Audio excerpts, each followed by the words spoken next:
You're tuned in to the Ross Tucker Football Podcast, guiding your gridiron journey, none other than your host, former NFL lineman, Ross Tucker. Oh, yeah, it is. But it's not just any Ross Tucker Football Podcast. It is a Monster Monday, presented, of course, by DraftKings. I'm Ross Tucker, former NFL offensive lineman, 5 teams, 7 years. You know this, most of you, although, you know what? We do get some new listeners pretty much every episode, which is awesome. Love to have you guys. Welcome. We do this 3 times a week in the off season, daily during the season. But there's a bunch of other shows as well. You'll be able to check out Emery Hunt on today's College Draft Podcast, which I know a lot of you thoroughly enjoy, especially this time of year. Highly recommend binge listening or binge watching to the College Draft Podcast, youtube.com/Ross Tucker NFL. We will have winners this week. We announced some late last week. Spread the word via social media. We notice. Take advantage of any of our sponsors and email it to me. I see it. Give us a shout out on YouTube. I love it. youtube.com/Ross Tucker NFL. Do any of those things. Send it over to my attention, ross@rosstucker.com, and I'll send you a little something in the mail. Speaking of something, how about having special teams coordinator John Fassel from the Dallas Cowboys to talk not only about the kickoff rule, but sort of about the evolution of special teams in recent years. It's Big Show time. The Big Show. All right, so if you're going to talk about the new kickoff rule, why not bring on one of the guys that helped to create it, and a guy I think is, I don't know if it's universally, but pretty much widely considered to be the best special teams coordinator in the NFL. I'm talking about John Fassel from the Dallas Cowboys. Coach, thank you so much for coming on the show, man. I really appreciate it. Ross, anytime we get to talk special teams, I'm in, man. You know what? I'm glad to hear you say that. And it's funny because I was looking you up because my last year was 2007 and you got into the NFL in 2005. And so before we even get into the kickoff rule and all that stuff, just from 2005 to 24, so I guess you've been in 19, 20 years, how much have special teams changed just in your 19, 20 years? I mean, gosh, yeah, in 20 years, it's been a ton. Not only the kickoff return part that everybody's talking about now, but the punt return game has changed. The field goal, and field goal block game has changed. Not only has it changed, personnel or play styles, but the rules have changed, especially in the kickoff return structure from the old 5-man wedge to 4-man wedge. Then you can only go 2-man wedge. Then there's no man wedge. And now we're into a whole different world. And the punt return game has probably been the most consistent, but there's been personnel changes and what teams kind of go to on that phase of the game. You remember field goal block, you could go 8x3 and triple push. We outlawed that. So it's been cool changes, and football is constantly evolving, and it's up to us to stay one step ahead. And I think what we'll talk about this kickoff thing is part of the evolution. So funny, man. Because you don't even know this, but my career ended, you were on the other sideline. It was 2007 in the preseason. You were in Baltimore. Yep. I was in Washington on the 4-man wedge, and I crushed this linebacker. I think his name was Prescott Burgess. He was like a rookie from Michigan. He was. And he I think he got like a concussion, separated his shoulder. And I got up and was like, yeah. And my whole arm was totally numb. Like by far the worst stinger I ever got. Right. Yep. So I was competing for the swing inside job. This is crazy, John. It turns out I was going to play the whole second half, trying to be the 6th man on the team. Yep. And we had lightning multiple times. They canceled the game at halftime. I remember that. I go in after the game. I tell them about my neck. I get an MRI. I herniated my C5, C6 in my neck, and they did tests in my hands and feet. Yeah. I bruised my spinal cord. Yeah. And so I said to the Redskins spine doctor, I was like, what do you think? And he's like, I think you're 28 and you went to Princeton and you should get a real job. But it's just wild. John, I would have played the whole second half. Like I would have played the whole second half with that, not knowing, you know what I mean? Ross, I mean, I remember that because I was obviously there, and I remember the rain and the lightning. And just a couple of things from that is, and this is going a little bit deep, but as a coach, one thing that I suffer from a little bit is coaching guilt. And I know that might sound kind of weird, but what was asked of players back then was not a healthy thing. And so all these rule changes that we've made have made the game not only safer, but made it better. You know, looking back at 4-man wedges and being able to go field goal block, triple push, that's just not good enough, you know, and we did it. And so I still have memories of like, gosh, I can't believe I asked the guy to do this, you know, because it put guys like you in, you know, tough spots. And that's why I'm just so excited for some of the things that we've done to make football better.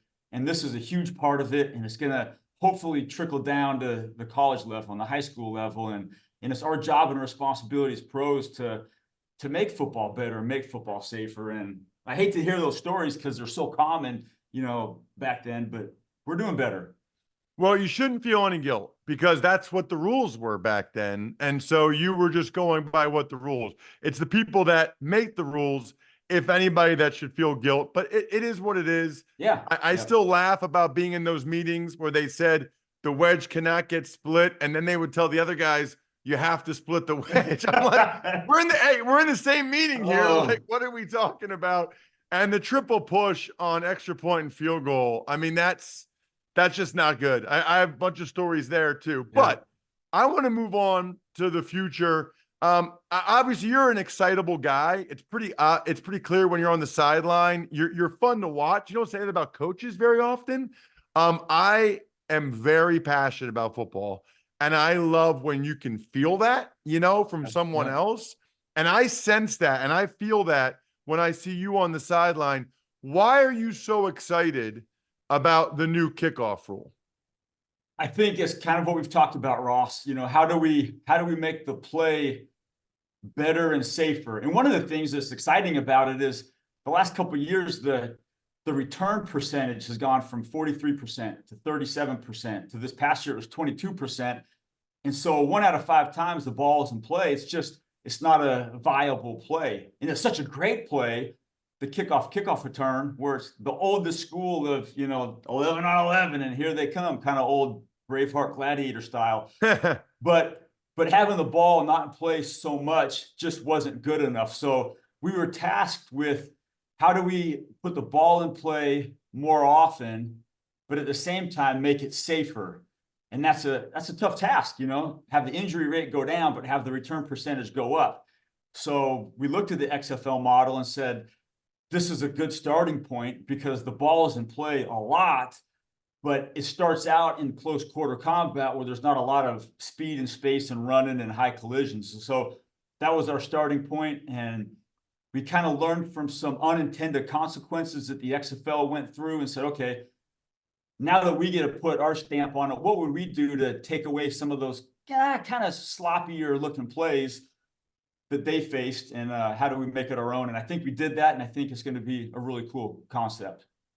So in 2005, your first year in the NFL with the Ravens, how many guys do you think were on the roster because they were core special teamers? Like, that's why they were on the roster versus, and you don't need to talk about the Cowboys last year, but just kind of in general, if you had to guess on average around the league, because it feels to me like it went from like 6 to 8 to 2 or 3, just looking at teams' rosters, if that sounds even close to you. No, that's about right on. So in 2005, you know, if you're asking me, I would have said probably 5 or 6 dedicated special teams guys. I remember Gary Stills and Bart Scott, you know, was an undrafted guy who was a special teams guy. Even in Adalius Thomas, who's an outside linebacker, you know, gunner. But yeah, there's 5 or 6, like, hey, this is your job to be a core special teams guy. And that was when the roster was probably 45 guys on game day.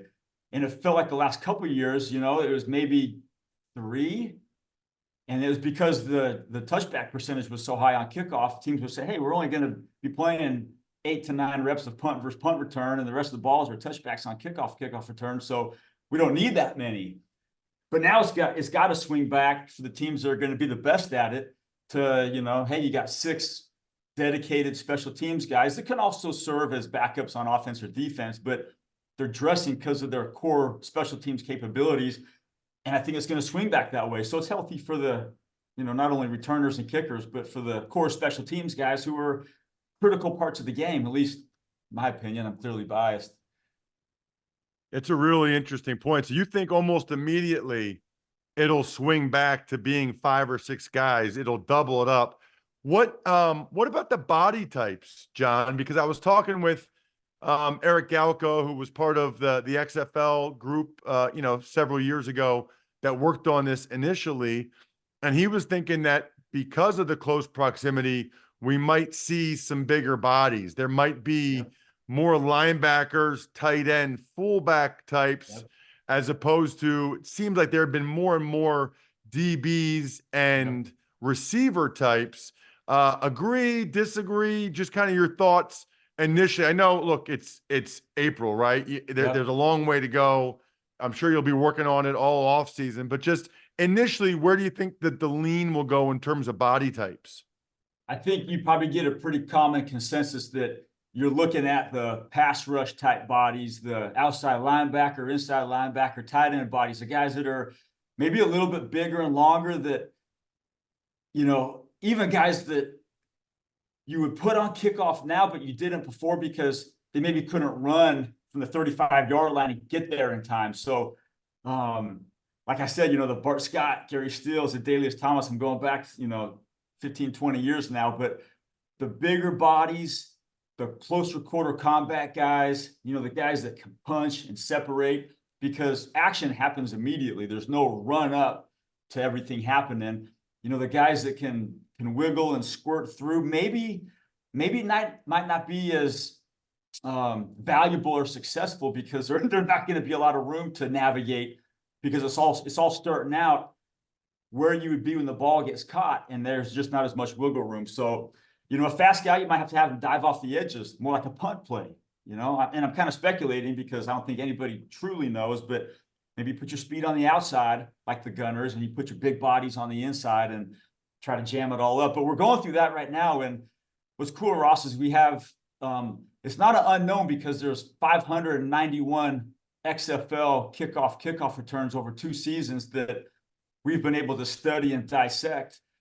So even though this is new to the NFL and it's our hybrid model, there's a lot of evidence from this other league of what was good, what was bad, body type, schematics, drive starts that we do have evidence of. So it's not totally an unknown. But it's going to be a little unknown the first couple of weeks of the season, what everybody's doing, because nobody's going to have any ability to scout to know what everybody else is doing. Yeah, that's going to be fun. That's going to be fun. And you guys won't show what you're going to do in the preseason. So the opening week will be interesting. It's funny because on one of my other shows, looking at the rules, the way you guys have laid it out there, if the ball goes in the air to the end zone, it's a touchback to the 30, correct? Yes. But if it bounces in the landing zone and goes into the end zone, it comes out to the 20. Yes. Okay. So one of my co-hosts on the Even Money podcast, he believes that special teams coordinators are going to try to see if their kickers can kick line drives that bounce in the landing zone and go into the end zone. I know it's been talked about. I'm sure you've thought about it. And I'm guessing you're probably going to tell me that that's harder than it looks. I don't think so. I mean, our kickers are so skilled that if you said, hey, put it at a 3.2 hang time, and I want you to kind of line drive it to the right numbers at the 6-yard line, you put a big hula hoop out there.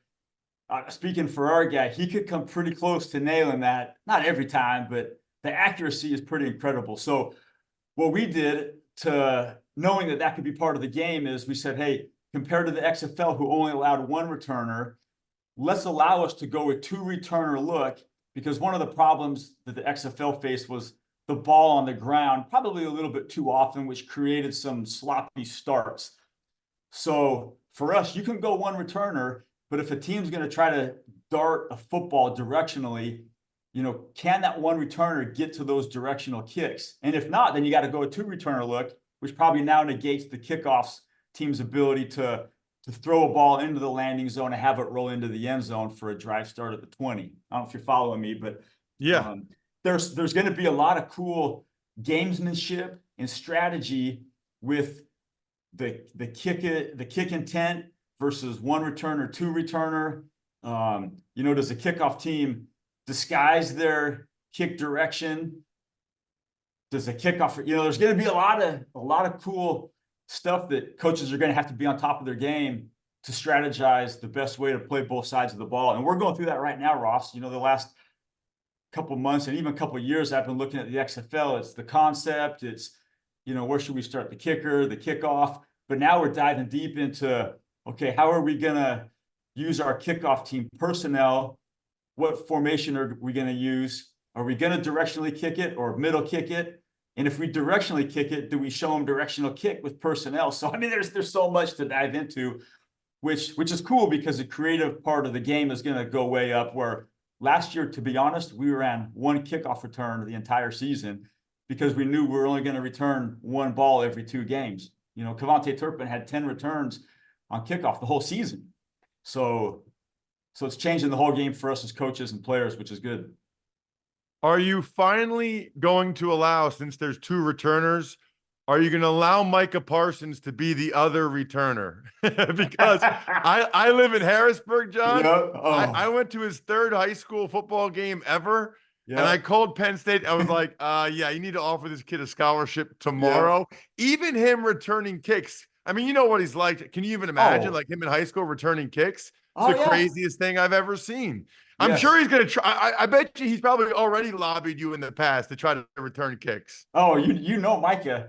So he has lobbied me in the past to just be the primary kickoff returner. I'm like, Micah, that's the question. You got to go a little further up than me on that one. But would I love to see him back there? Absolutely, because he would be fantastic. He would catch it and he'd run wild and he'd probably get incredible yards. But that ain't going to happen. I'm aware of that. Put him on the kickoff side? Absolutely, because it's basically down half. There's first, second, third down on kickoff. But this is going to be like the kind of before first down play. So I remember watching Micah on kickoff cover at Penn State as a freshman because I was scouting Nick Scott, a player we had drafted to the Rams. Then I was looking at Cam Brown also. But I was like, who is that guy on kickoff? When he was a freshman, and then you look him up. I'm like, I don't know who he is, but he'll probably be all right someday. But Micah has asked about being a primary kickoff returner. That hasn't been allowed yet. Probably not going to be allowed unless you say, hey, in the game we're down by 6 and there's 8 seconds left in the game and we got to score a touchdown and kick return to win it. Maybe we put Micah back there as a second returner. Well, the thing is, though, is Turpin's really good.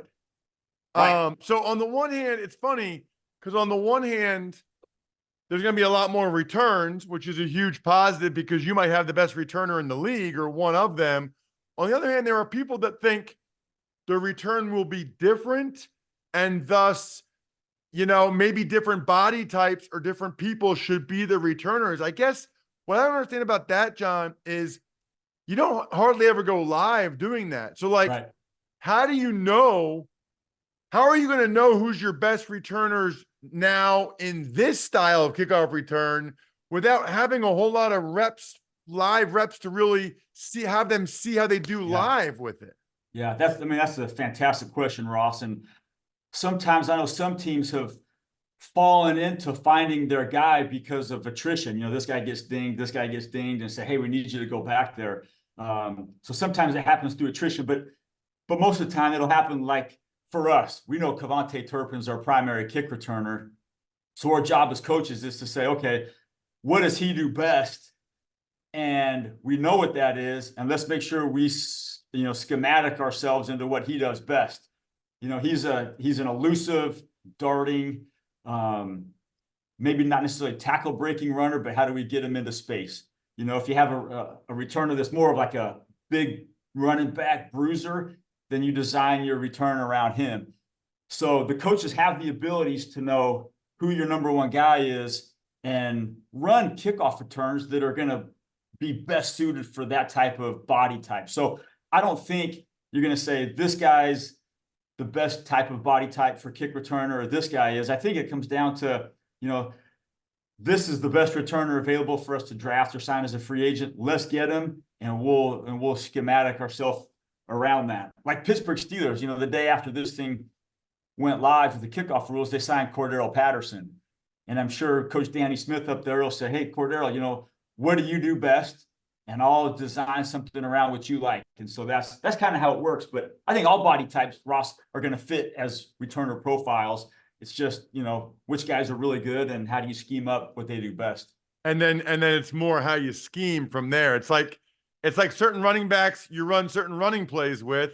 Yep. Certain other running backs you run different running plays with. Kind of that. Like, who do you have? And then that's the play you'll run, basically. Yeah. So if you got a big running back, and they kick it to my right, I'm probably going to run a sideline right return, kind of like an outside zone play, But if you got a real fast, elusive, maybe not tackle breaker, maybe on that kick right, you run some type of middle bounce and try to get them on the edges and make them cover the whole width of the field instead of trying to just get it up in there vertically. So that's why we're in here in the dungeon, just grinding it out, seeing what's going to work best and who we got. So that's part of the challenge of a coach is like, okay, this is my guy. What is he really good at? And let's highlight his strengths with our schematics and highlight that, and whatever he doesn't do a very good job of, let's just not do that. And so football is not that complicated, but we can complicate it sometimes. John, thank you so much for the time. This was awesome. Really appreciate you coming on the show. Yeah. Thanks, Ross. Anytime, man. Love talking ball. Awesome chat with John Fassel. It's cool anytime you get an active player, active coach. Not easy to do. Those guys are so busy. Not easy to know what beer to drink unless you're me and you already have the knowledge that Labatt Blue Light is by far the best tasting light beer of all time. Always enjoy responsibly. Beer, Labatt USA, Buffalo, New York. Tux Takes.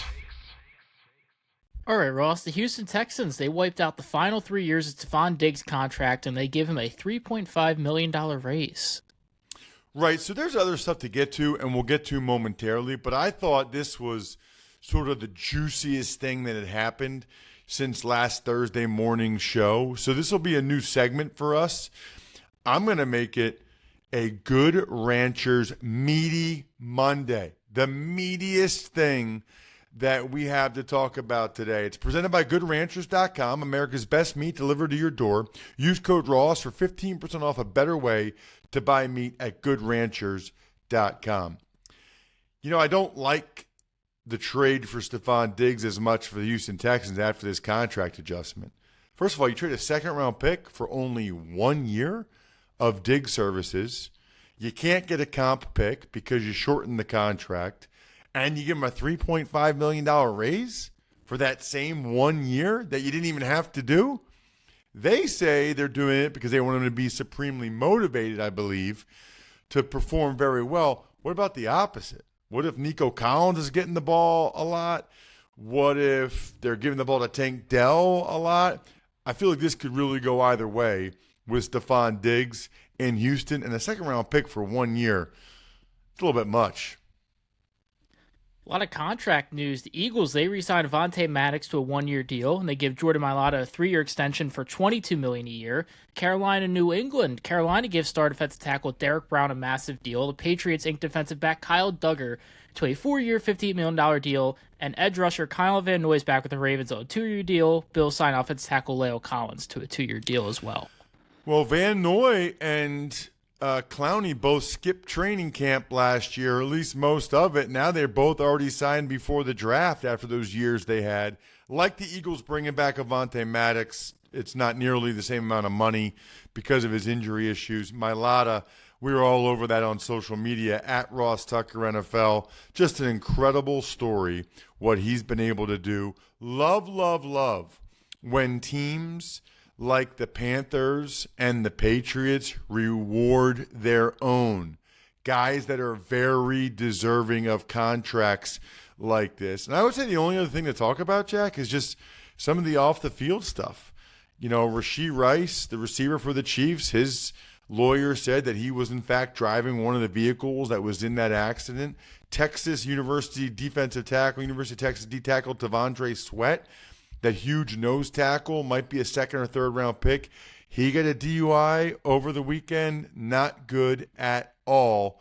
But the Even Money podcast is. Make sure you're checking it out tomorrow. I think we're done here. Thanks for tuning in to the Ross Tucker Football Podcast. Make sure to also check out Even Money, Fantasy Feast, and College Draft, all on the DraftKings Network on Samsung TV Plus, YouTube, or subscribe to the podcast on your favorite platform. Shout out myfrontpagestory.com. Mother's Day will be here in a month. Get ahead of the game. You're much more likely to be successful in life if you're proactive than reactive. How about backofficescheduler.com, steakhousesports.com, humanheadnyc.com, Sporticulture, and Pizza Boy Brewing.